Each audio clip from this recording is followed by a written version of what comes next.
अगर एक दिन विज्ञान यह दावा करे कि ब्रह्मांड एक आकस्मिक विस्फोट से बना और उसी समय धर्म यह कहे कि यह सृष्टि ईश्वर की चेतन इच्छा का परिणाम है, तो मनुष्य किस पर विश्वास करे? ये सवाल केवल सूचनाओं का नहीं है, ये हमारे वजूद की जड़ है। जब हम पूछते हैं कि ब्रह्मांड किसने बनाया, तो हमारा अवचेतन वास्तव में यह पूछ रहा होता है कि क्या मेरा होना कोई अर्थ रखता है? मनुष्य जब पहली बार आदिम काल में आकाश की ओर देखता था तो उसे सिर्फ टिमटिमाते तारे नहीं दिखते थे, उसे अपनी लघुता और सीमाओं का आभास होता था। अरबों प्रकाश वर्ष में फैला यह शून्य, अनगिनत आकाश गंगाएं और समय की असीम गहराई किसी को भी स्तब्ध कर सकती है। यह दृश्य जितना डरावना है उतना ही मंत्रमुग्ध करने वाला भी।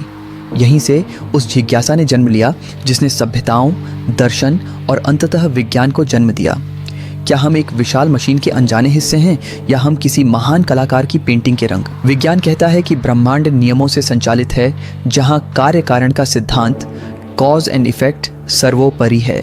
दूसरी ओर धर्म कहता है कि उन नियमों के पीछे एक चेतना है। विज्ञान गणनाओं में उलझा है, धर्म अनुभवों की बात करता है, लेकिन जब आधुनिक भौतिकी यह बताती है कि सब कुछ एक सिंगुलैरिटी है से शुरू हुआ, तो मानव मस्तिष्क ठिठक जाता है। उस बिंदु से पहले क्या था, और अगर कुछ नहीं था तो सब कुछ कैसे प्रकट हुआ? शून्य से शिखर की यह यात्रा ही धर्म और विज्ञान के मिलन का बिंदु है। ये टकराव की नहीं बल्कि सत्य की साझा खोज है। हो सकता है कि प्राकृतिक नियम और ईश्वर की व्यवस्था एक ही सत्य के दो अलग अलग अनुवाद हों।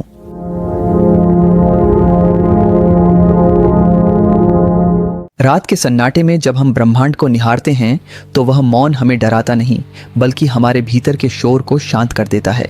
यह ब्रह्मांड इतना विशाल है कि हमारी कल्पनाएं हार मान लेती हैं, लेकिन इस विशालता से भी अधिक चकित करने वाली बात इसकी व्यवस्था है। ब्रह्मांड अराजक, क्योटिक नहीं है। यह एक लयबद्ध संगीत की तरह है। हर तारा, हर ग्रह और हर परमाणु एक निश्चित अनुशासन का पालन करता है। यदि गुरुत्वाकर्षण का मान जरा सा भी भिन्न होता तो तारे कभी न बनते। यदि इलेक्ट्रॉन का आवेश थोड़ा अलग होता तो रसायन विज्ञान संभव न होता। यह कॉस्मिक ऑर्डर संयोग कैसे हो सकता है?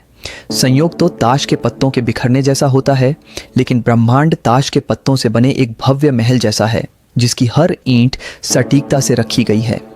प्राचीन ऋषियों ने इसे रथ कहा, वह शाश्वत नियम जो देवताओं को भी बांधे रखता है। दार्शनिकों ने इसे लोगोस या परम तर्क कहा। आज का विज्ञान इसे फिजिकल लॉ कहता है। नाम बदलने से सत्य की गहराई कम नहीं होती। ब्रह्मांड का संतुलन चीख चीख कर कह रहा है कि इसके पीछे कोई गणित है, और जहां गणित है वहां गणितज्ञ की संभावना को नकारा नहीं जा सकता। ये संतुलन ही वह पुल है जो एक नास्तिक वैज्ञानिक को भी आश्चर्य, वंडर के भाव से भर देता है। विज्ञान की सबसे भव्य व्याख्या बिग बैंग है। लगभग 13.8 अरब साल पहले पूरा ब्रह्मांड एक सुई की नोक से भी छोटे बिंदु में समाया हुआ था। वह बिंदु अनंत रूप से गर्म और सघन था। फिर एक विस्तार हुआ। ध्यान रहे, यह कोई बम धमाका नहीं था, यह स्थान, स्पेस का ही जन्म था। समय की घड़ी ने अपनी पहली टिक टिक वहीं से शुरू की। बिग बैंग के शुरुआती सेकंडों में ही ब्रह्मांड के भविष्य की पटकथा लिख दी गई थी। ऊर्जा से पदार्थ बना और पदार्थ से वह सब कुछ जो हम आज देख रहे हैं। विज्ञान ने इस पूरी प्रक्रिया को गणितीय सटीकता के साथ डिकोड किया है। हम ब्रह्मांडीय विकिरण CMB को देख सकते हैं जो उस आदिम विस्फोट की गूंज है। ये मनुष्य की बुद्धि का शिखर है कि हम अपने सोफे पर बैठकर अरबों साल पुरानी घटना का नक्शा बना सकते हैं, लेकिन यहाँ विज्ञान अपनी सीमा के किनारे खड़ा हो जाता है। वह कैसे तो बता देता है, पर क्यों पर मौन हो जाता है। बिग बैंग क्यों हुआ, या उस बिंदु के पास वह ऊर्जा कहाँ से आई? इन सवालों पर भौतिकी के समीकरण टूटने लगते हैं। विज्ञान यहाँ एक प्रामाणिक ईमानदारी दिखाता है। वह स्वीकार करता है कि उसके पास अब भी पूरी कहानी नहीं है। यही अधूरापन धर्म के लिए प्रवेश द्वार बन जाता है। विज्ञान की सबसे बड़ी चुनौती फाइन ट्यूनिंग है। आधुनिक भौतिकी के अनुसार ब्रह्मांड के कुछ नियतांक कॉन्स्टेंट्स इतने सटीक हैं कि उनमें 10 की घात 40 का एक हिस्सा भी बदलाव होता तो हम यहाँ बात करने के लिए मौजूद नहीं होते। ये वैसा ही है जैसे कोई मीलों दूर से एक तीर चलाए और वह सीधे 1 मिलीमीटर के निशाने पर जाकर लगे। क्या यह सिर्फ एक भाग्यशाली संयोग है? स्टीफन हॉकिंग जैसे वैज्ञानिकों ने इसे समझाने के लिए मल्टीवर्स की अवधारणा दी कि शायद अनंत ब्रह्मांड हैं और हम इत्तेफाक से उस वाले में हैं जहां जीवन संभव है। लेकिन मल्टीवर्स का कोई प्रमाण नहीं है। यह भी एक तरह का वैज्ञानिक विश्वास ही है। यहां आकर विज्ञान मेटाफिजिक्स तत्व मीमांसा की सीमा में प्रवेश कर जाता है। जब कारण और कार्य का सिलसिला खत्म हो जाता है तब केवल मौन बचता है। विज्ञान ने हमें घड़ी के पुर्जों के बारे में तो बता दिया, लेकिन उस मुख्य स्प्रिंग के बारे में वह आज भी रहस्य के घेरे में है जो पूरी घड़ी को गति दे रहा है। धर्म के लिए ब्रह्मांड कोई मैकेनिकल घटना नहीं बल्कि एक काव्य है। हिंदू दर्शन के अनुसार यह जगत माया है जो ब्रह्म की ही एक अभिव्यक्ति है। यहाँ ईश्वर कोई ऐसा व्यक्ति नहीं है जो आसमान में बैठकर हुक्म चला रहा है, बल्कि वह स्वयं अस्तित्व का आधार है। जैसे समुद्र की लहरें समुद्र से अलग नहीं होती, वैसे ही यह ब्रह्मांड उस परम चेतना की ही एक तरंग है। अब्राहमिक धर्मों इस्लाम, ईसाईयत, यहूदी में ईश्वर को महान वास्तुकार माना गया जिसने अपनी इच्छा से कुन हो जा कहा और सृष्टि अस्तित्व में आ गई। यहाँ सृजन एक सचेत चुनाव है। धर्म यह तर्क देता है कि यदि एक छोटी सी पेंटिंग के पीछे पेंटर होता है तो इतनी विशाल रचना बिना रचयिता के कैसे हो सकती है? भारतीय उपनिषदों की दृष्टि और भी गहरी है। वे कहते हैं कि सृष्टि ईश्वर ने बनाई नहीं है बल्कि वह स्वयं सृष्टि के रूप में प्रकट हुआ है। सर्वम खल्विदम ब्रह्म, सब कुछ वही है। धर्म हमें वह चश्मा देता है जिससे हम तारों को केवल गैस के गोले नहीं बल्कि उस परम ज्योति का अंश देख पाते हैं। यह सवाल हमारे तर्क की सीमा को चुनौती देता है। विज्ञान कहता है कि समय बिग बैंग के साथ शुरू हुआ, इसलिए उससे पहले शब्द का कोई अर्थ नहीं है। धर्म भी इसी बात को अपनी भाषा में कहता है कि ईश्वर कालातीत, टाइमलेस है। वह समय के भीतर नहीं रहता, समय उसके भीतर रहता है। यदि ईश्वर समय से परे है तो उसके लिए शुरुआत और अंत जैसी कोई चीज़ नहीं है। वह एक शाश्वत वर्तमान है। हम समय को एक सीधी रेखा की तरह देखते हैं, लेकिन धर्म उसे एक वृत्त या असीम सागर की तरह देखता है। ब्रह्मांड का बनना और मिटना उस सागर की एक लहर मात्र है। इस विचार में गहराई यह है कि ईश्वर को खोजने के लिए हमें समय की यात्रा नहीं करनी बल्कि समय से मुक्त होना है। अगर वह पहले था तो वह अभी भी है।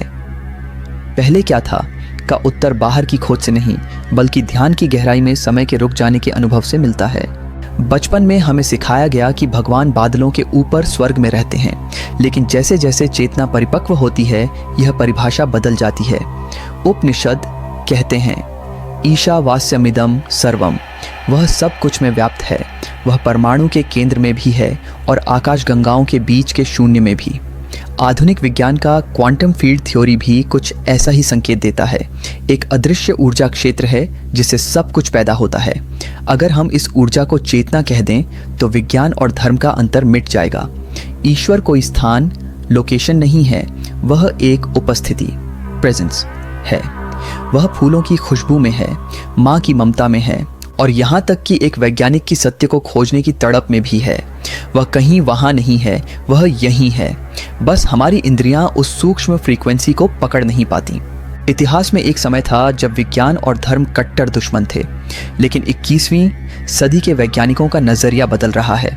आइंस्टीन ने कहा था, बिना धर्म के विज्ञान लंगड़ा है और बिना विज्ञान के धर्म अंधा है। मैक्स प्लांक, जिन्हें क्वांटम भौतिकी का पिता माना जाता है, उनका मानना था कि पदार्थ के पीछे एक सचेत और बुद्धिमान मस्तिष्क का हाथ है।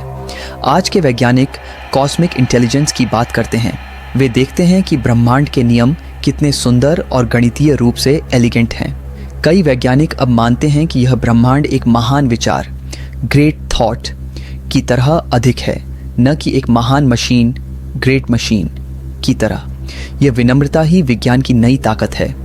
जब एक खगोल शास्त्री दूरबीन से सुदूर अंतरिक्ष को देखता है तो वह केवल डेटा नहीं देख रहा होता, वह उस महान रहस्य के प्रति नतमस्तक हो रहा होता है जिसे धर्म सदियों से पूजता आया है। क्या विज्ञान और धर्म टकराते हैं? यह टकराव अक्सर तब होता है जब हम धर्म के प्रतीकों को विज्ञान के तथ्यों से टकराते हैं। अगर हम बाइबल की 7 दिनों वाली सृष्टि या पुराणों की कहानियों को शाब्दिक रूप में लेंगे तो टकराव निश्चित है, लेकिन अगर हम उनके पीछे के भाव को समझें तो विरोधाभास खत्म हो जाता है। विज्ञान हार्डवेयर की व्याख्या करता है, ब्रह्मांड कैसे बना, शरीर कैसे काम करता है। धर्म सॉफ्टवेयर की बात करता है, जीवन का उद्देश्य क्या है, प्रेम क्या है। क्या हम कह सकते हैं कि संगीत केवल हवा के दबाव का बदलाव है? वैज्ञानिक रूप से हाँ, लेकिन अनुभव के रूप में संगीत उससे कहीं अधिक है। विज्ञान और धर्म एक ही सत्य के 2 अलग अलग आयाम हैं। जैसे एक ही पहाड़ पर चढ़ने के 2 रास्ते, एक बाहर से चढ़ता है निरीक्षण, दूसरा भीतर से साधना। शिखर पर पहुंचकर दोनों को पता चलता है कि नजारा एक ही है। ईश्वर कोई प्रयोगशाला का विषय नहीं है जिसे टेस्ट ट्यूब में सिद्ध किया जा सके। ईश्वर विषय ऑब्जेक्ट नहीं, विषयी सब्जेक्ट है। वह देखने वाला है, देखा जाने वाला दृश्य नहीं। आप अपनी आंखों से सब कुछ देख सकते हैं, लेकिन उन्हीं आंखों से खुद अपनी आंखों को नहीं देख सकते। प्रेम को कैसे सिद्ध करेंगे? आप मस्तिष्क के रसायनों को माप सकते हैं, लेकिन प्रेम के अनुभव को सिद्ध नहीं कर सकते। चेतना, सौंदर्य और करुणा, ये सब प्रमाण से परे हैं, फिर भी ये हमारे जीवन के सबसे बड़े सत्य हैं। ईश्वर भी ऐसा ही एक जीवंत अनुभव है। सिद्ध करने की कोशिश बुद्धि का खेल है, अनुभव करना हृदय का। ध्यान और आत्मबोध की गहराई में जब मैं मिट जाता है, तब जो बचता है वही सत्य है। वहाँ किसी प्रमाण की आवश्यकता नहीं रहती, क्योंकि आप स्वयं ही वह प्रमाण बन जाते हैं। शायद बिग बैंग वही क्षण था जिसे वेदों ने हिरण्यगर्भ का फूटना कहा। शायद डार्क एनर्जी वही है जिसे शिव की शक्ति कहा गया। सत्य यह है कि विज्ञान और धर्म दोनों ही मनुष्य की सत्य के प्रति प्यास के परिणाम हैं। विज्ञान हमें सुविधाएं देता है और ब्रह्मांड का नक्शा समझाता है, जबकि धर्म हमें वह शांति और अर्थ देता है जिसके बिना वह नक्शा बेकार है। ईश्वर कोई आकृति नहीं, बल्कि वह अंतर्निहित बुद्धिमत्ता है जो शून्य को अनंत में बदल देती है।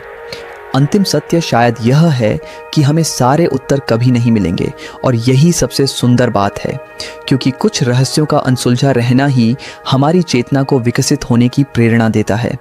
हम उस महान रहस्य का हिस्सा हैं, और यही हमारा सबसे बड़ा सौभाग्य है।